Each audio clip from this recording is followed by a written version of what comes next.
Is it only drag if you're gay? Everyone in college that's in Tennessee. Actually, everyone for Halloween should just get in drag and see what happens. Oh my God. That's how we do the true test. That's the true test. What are you gonna do? A lot of those like country artist dudes wear tighter jeans than I do. Yeah. So like, And what better are we highlights. doing here? Yes.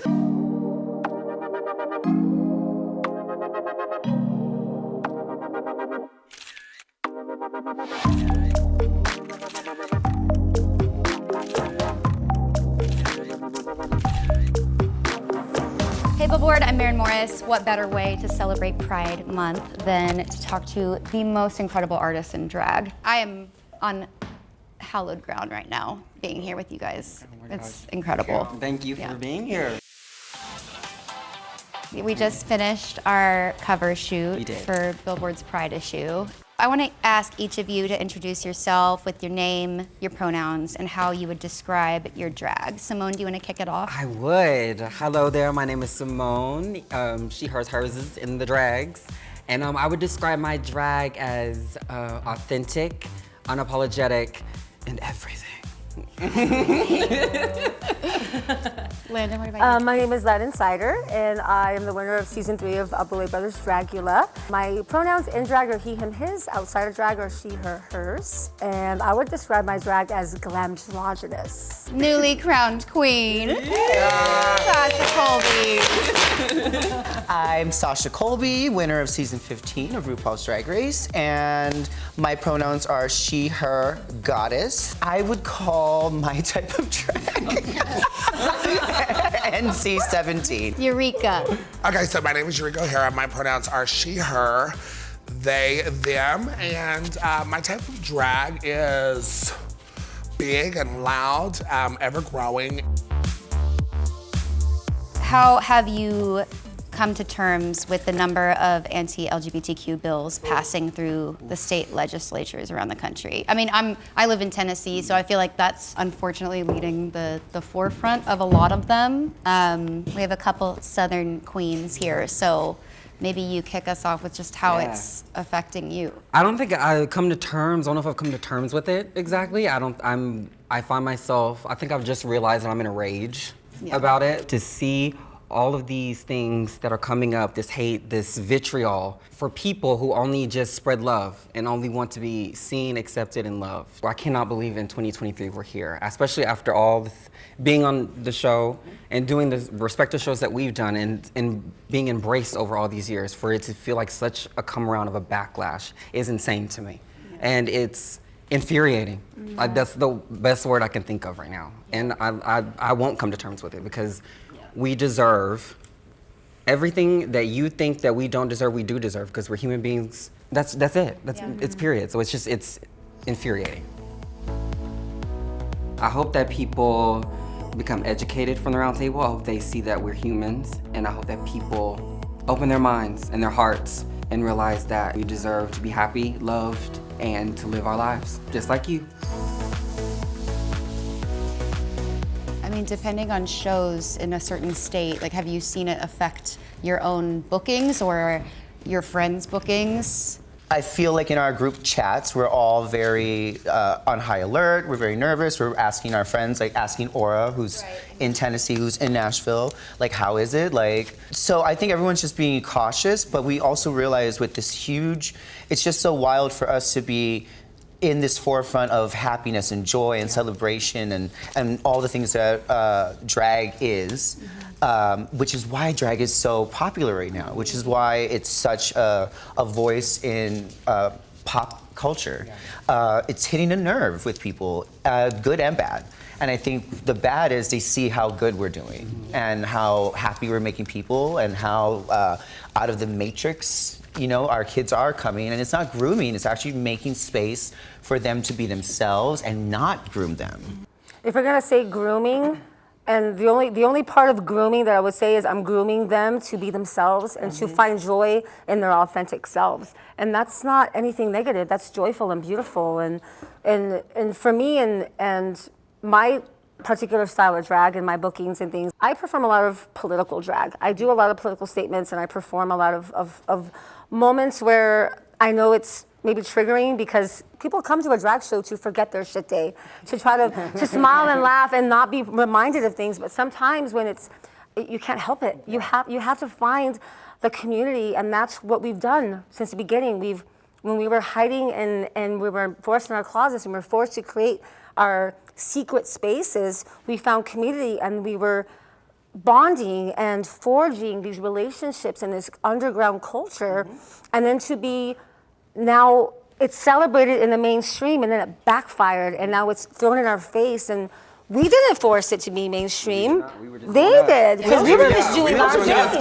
We also didn't make this thing. We were forced to make a space because we weren't allowed in these cis spaces. We weren't allowed to be anything but outcasts. And then we share it with the world. Willingly and lovingly. Yes. Nothing crazy. And yeah, they just want to colonize our thoughts as well as everything else. Well, they're trying to push us back into Closet with them. And I think it does scare them because the kids. It is the kids as far as because they see it, and now they are growing up being like, well, why would I need to be anything other than this about me? You know, and that is scary for people who are not of this generation and who grew up a different way, and that's fine, but don't push that on us. Right. Like, if you don't want to go to drag show, don't go to drag show. Right. If you don't want to have your kids at drag show, don't take your kids to a drag show. Yeah. And it's just that simple. You don't take your kids to a rated R movie because you don't want them to see it. You don't take your kids to a drag show. It's really simple decision. Don't also tell other parents what to do with their kids. Yes. You know? There's not a one-size-fits-all like conveyor belt of parenting. Like everyone has a different thing, but I think also the danger of under the same umbrella saying this is all even adult. You know, some drag is absolutely, but I think, and I've seen this reference made a lot. It's just like the Mrs. Doubtfire reference, where it's hilarious if it's a cis male in drag. Then it's like okay for the kids to see, but you know, God forbid you see someone truly expressing themselves, entertaining, and just being free. That's when it starts laughing at gender. We take it seriously, and this gives us inspiration and life. And I just get, I'm getting frustrated sitting here listening to us speak, and I hate that I'm very abrasively emotional about this whole situation. Like, I've been dealing with it a lot. I come from East Tennessee. You know, I went through all of this times 10 living there. Like, it's just now becoming public knowledge how horrible it is there. I'm getting emotional because, like, it makes me mad. My sister just got, I have a trans black sister who just moved in with me like a few months ago, and she's finally doing okay after like 19 years of being abused.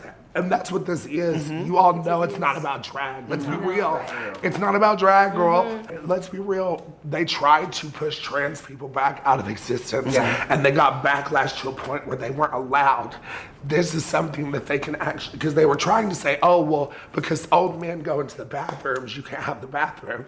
Well, now they're doing the same thing with scare tactics. It just makes me so emotional. Because it's scary to live trans and be a drag queen. Sorry. Yeah. But it just makes me so upset because that's what's really happening. It's about how we express ourselves. It's about the youth deciding, because we have the queerest youth we've ever had right now. And that's what they're mad about. These kids are learning about who they are before they're 18, 25, 30 and have to deal with that. I just can't take Usually this there's happy people stuff that away. are... No. Oh my goodness. I'm sorry.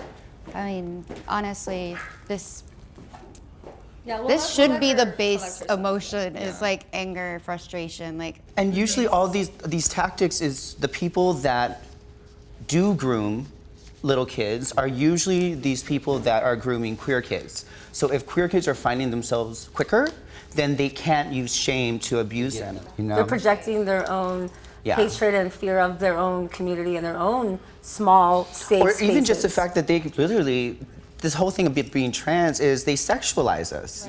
Like, it's funny when it's a joke, but as soon as they sexualize us, then they're going to want to control like how they do cisgender women, how they do kids. They just, and you know who you are, they. Yeah. No, it's like it's like every threat from them is an actual admission. Yes, Yep. it's always you showing your cards, showing exactly your motive. Yeah. And I just want to put out there that like, people may think now that it's just the drag queens. It's just trans people. If they can do it to them, they can do it to anybody else. Yeah. So like, don't think that just because they're attacking us right now, Yeah, that that y'all are gonna be somehow exempt for it. Right. Yeah. Because Exactly. we're the World War II, we're the they- easiest targets Yeah. to This is a say. stepping Right. stone. So- Too, the Nazis got the homosexuals first. Yeah. Yep. They did. They attacked the queer people first. Yep. So just look at history, and know what you're talking about. That's another thing I cannot. Oh, the I cannot misinformation. stand the misinformation. Know what you're speaking about. Know what you're saying before you speak. Don't say things that you don't know anything about. Yeah. You know, like educate yourself, and don't put your stuff on somebody else. Just don't. What did Madonna say? Don't put your shit on me. Yeah. Just don't put your shit on me. Like you don't have to it's like it. human Just nature, go over there baby. then. Yeah. Don't push your legislature to take control and tell other people what they can or cannot do, because usually it is religious reasons why they're using all of this, because their beliefs are binary and they don't understand that nature isn't binary. Nature is on a beautiful spectrum, and you have organisms that are both in everything. And our history, our queer history, has celebrated transness and just the binary since the beginning. Going back to 7,000 BC, our most ancient history, there are figures with both genitalia or no Usually they're like genitalia. deities, you know? And- These exactly. people that There's you and they're, worship. they're divine. yeah, and then it goes through and it just it's been around, it's been celebrated, but then when we have particular religious control, they want to put fear-mongering into what has been celebrated because they don't understand it. And people who don't understand things sometimes, instead of asking questions to try to understand, they flip it and they force fear into what they don't understand. And that's what we're seeing now. Yeah, and they don't have solutions for actual problems that Yes. affect us. So Yes. this Yes. is their like niche thing they get to go off on. But and almost these bills, you know, I'm from Texas. I live in Tennessee. I do love the community I have there, but these bills almost incentivize these like citizen arrests, like Yeah. for us to turn on each Turn other. on each other, yeah. And Let them do the job. And then we right, can just sit yeah, back and say, they're oh, they're you know. rewarding us to turn each other in, which, as you mentioned, kind of feels like the Nazi Germany, where we definitely. turn on our own communities. When honestly, I would say most Americans Yeah. don't agree with these bills. Yeah. I think. That's why I refuse to believe that Yeah. there's way too many, that there's all these bigots living in America. Right. Yeah. Yeah. I really hope the viewers get to take away how much each of us as drag performers really love our craft. I hope they see how much we love this art. Okay. Yeah. No, you're good. I was like, bitch, you can start the ugly cry. Get out of here. With drag being more popular than ever right now, it's definitely reached this like a beautiful fever pitch. How do you think drag ultimately influences our pop culture itself? I mean, I think It everything. pop It is culture. pop culture.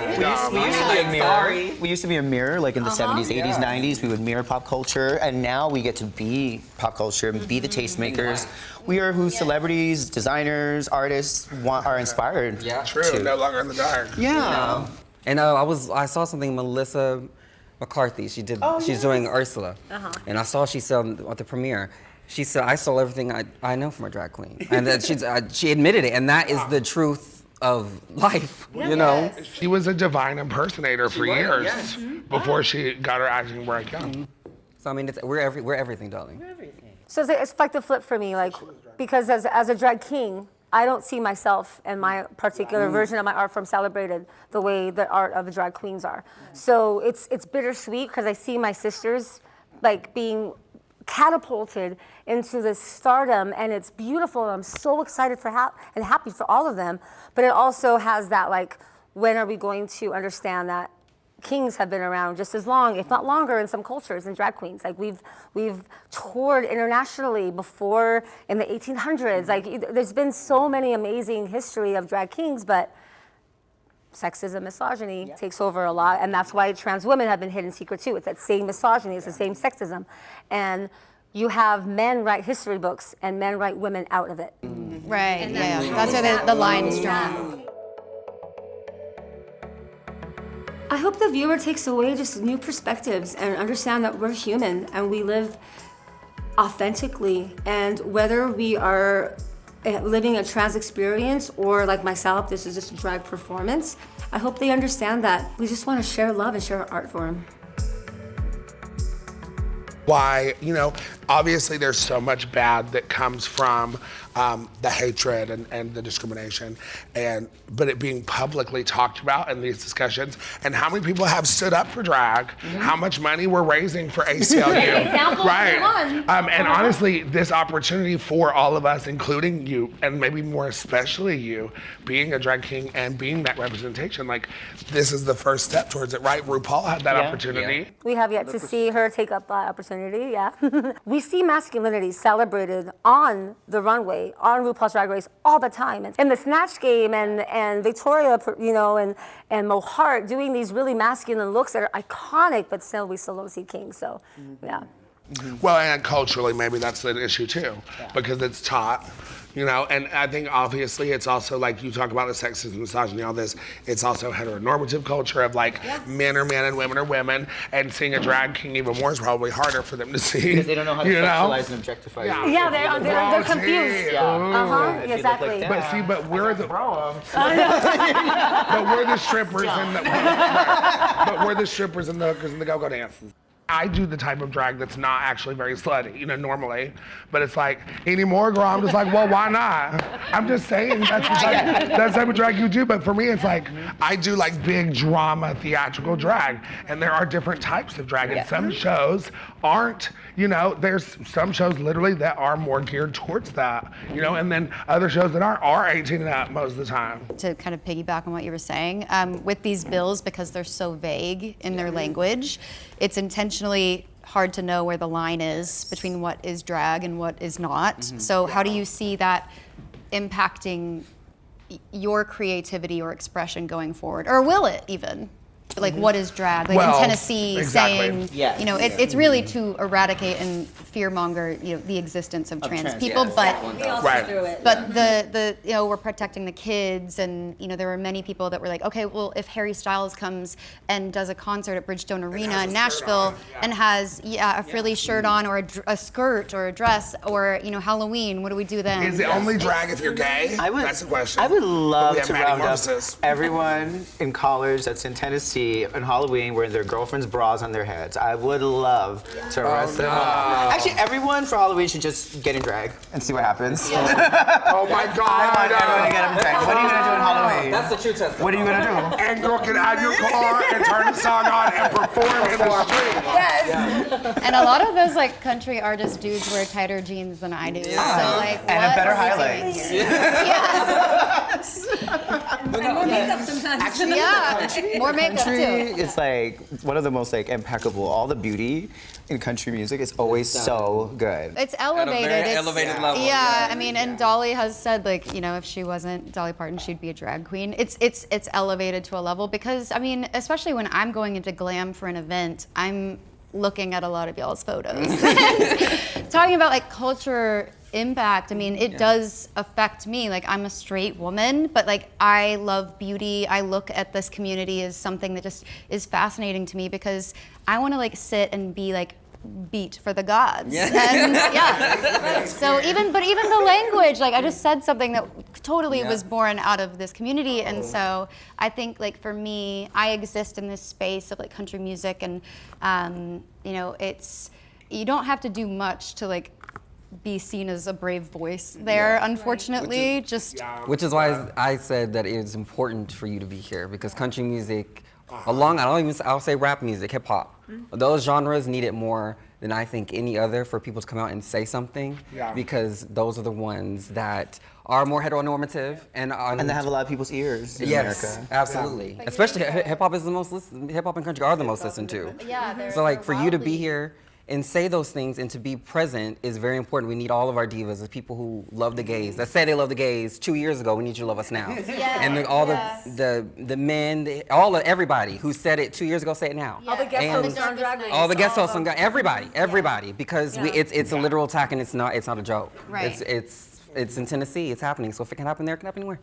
It's spreading. Are there any specific examples of good, helpful allyship that you've seen from artists in the last few years? Aside from you, and aside from, like Lizzo and Haley, if you're going to Tennessee this summer touring, get the girls up there.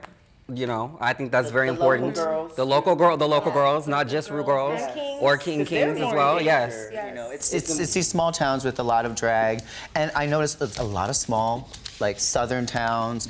They have drag. They have these safe spaces for the queer people, and these are the ones that are going to feel the impact of all these legislations first. We get to be the face and the voice and try to do our best, but it's these small towns that we really have to be concerned about, and these businesses can't do it all, you know? So we have to kind of be like these big brothers, big sisters to them. I mean, for me, living in Nashville, the Broadway is like the street where all the bars are, and it's a ton of tourism, but they have like a drag bus that goes down the street during the day and night. So it's, I mean, I assume it's all ages, but you know, they probably sing karaoke and like have a great time. But the sort of bills that are coming through the legislature, it's like, I thought you guys liked money. Like, do you not want to bring like commerce to the city? But that's your whole thing, is like capitalism. Yeah, so the sort of like harmful bills and curbing creativity and expression, not just from drag shows, but I mean, if, like you said, if one pin drops, the rest do too. Like, no one's exempt. Should we make queer a religion? So it can be saved. As God. Just for the taxi. just so they leave us alone. What can people at home do to help? Vote. Vote for sure. First and foremost. Yeah, I mean, we say vote, but I mean, how can we really say if that matters? Honestly, a lot of times politics, I'm just being honest, and saying, I think the most important thing to do, I mean, of course, vote, we scream that all day, every day. The most important thing to do is take care of the people around you that aren't being watched after, you know what I mean? Talk to the quiet queer kids that look scared, that aren't being social. Go befriend the people that don't look happy, you know what I mean? Yeah. Stop being mean girls, and that goes for gay people too. Step up Yes. and be there for each other. Be there for your community. Just be there for somebody other than yourself or the people that make you feel cool. Yeah. Be an active ally when it matters. Be an ally outside of the queer spaces where it's a fun game. If you shared a smile, if you shared a laugh, if you shared a memory with someone, if you shared a memory with a queer person, don't let that memory hide in the closet.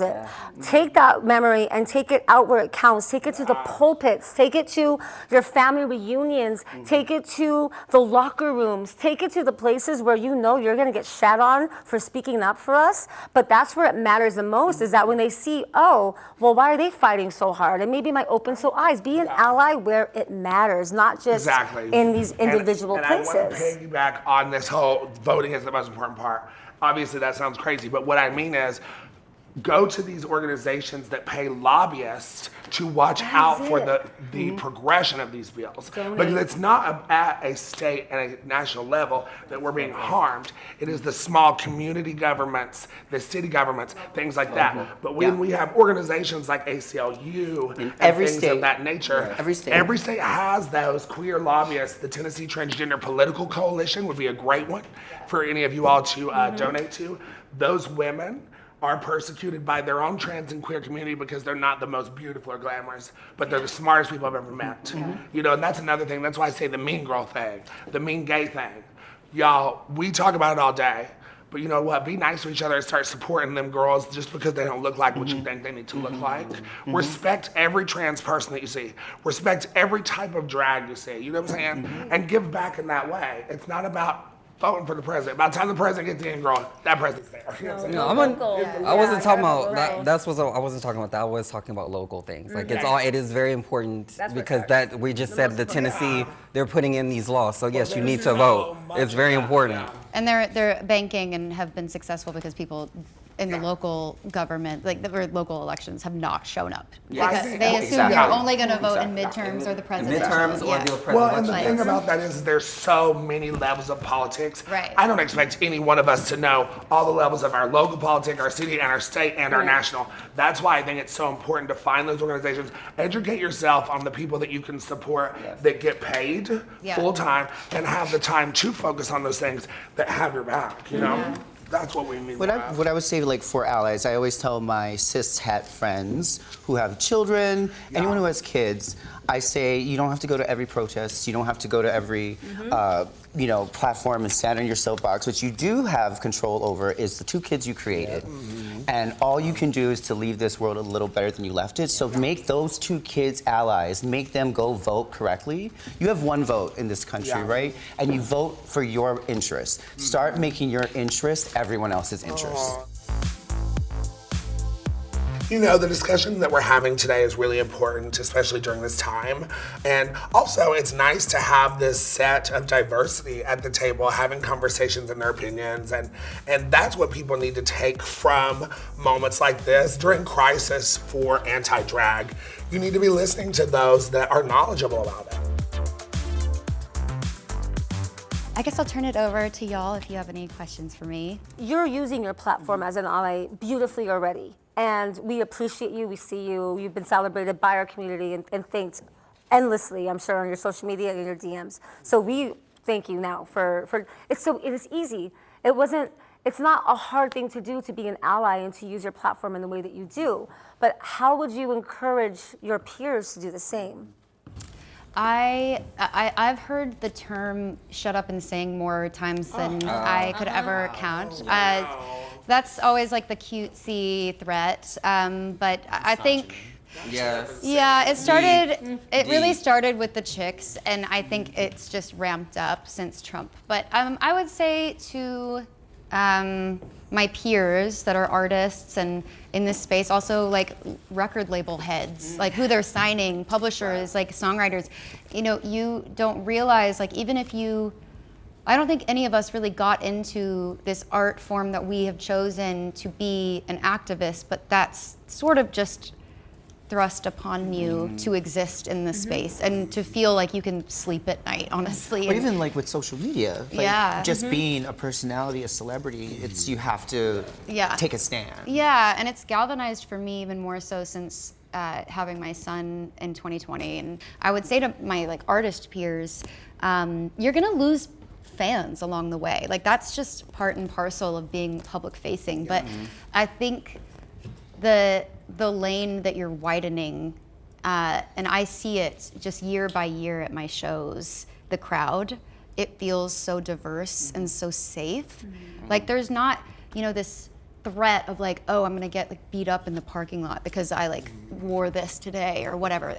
Like it's taken really calculated effort, not just from me, but my team, to make sure it feels safe when you go to a show. And I think that is all I really need to see. It's like, I don't know what else to say. Like, I know everyone likes money, but is it really worth like you banking your, I don't know, like when you die and your biography or the memories you're leaving for your fans or your kids, saying that like you never picked a side because both sides vote or both sides like pay money to buy a T-shirt of mine. It's just not really in my head ever. So Bigot. Right. right, yeah. She shut up and she sang. Yeah. That's what she did. That's all she what wrote. She did. Yeah. So I would just say like be brave. Like you guys absolutely make me feel braver to go out and do what I do. And so I think that's it's been so eye-opening for me today just to like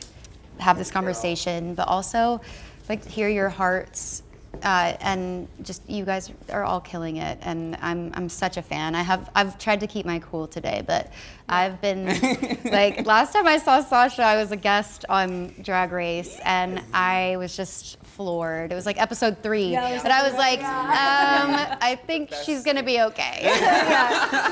Well, you know, I love even just the way you've interacted with us and hearing you talk. Like, I'm like, wow, she's the real in the deal. dressing room. Well, she's not. Also, she's being honest. She really does support us. Yeah. There's so many fake allies out there. Yeah. They do it for the clout or the image. But Or for the month of June. Right. Okay. So that's what's been really incredible for me, I must say, is like, so I'm now an even bigger fan. Thank you. Well, I love all of you. Something that I always say is, one day your life will flash across your eyes, so give yourself a show. But now it's, what kind of show are you gonna give yourself? And I think that's the. And who is sitting at it? Well, Sasha's is gonna be NC-17. We need a special wristband. I'm paying for that OnlyFans. Yeah, I'm paying for that OnlyFans. And mine will be, dare I say it, we're here. Thank you so much. This Thank was you. Thank you. incredible. Thank you. Yeah, Thank you, Billboard. Happy Pride. Happy Pride. And thank you, God and Mama. Did we do it? Oh, that's Did we it. do it? I think that was good. We did a round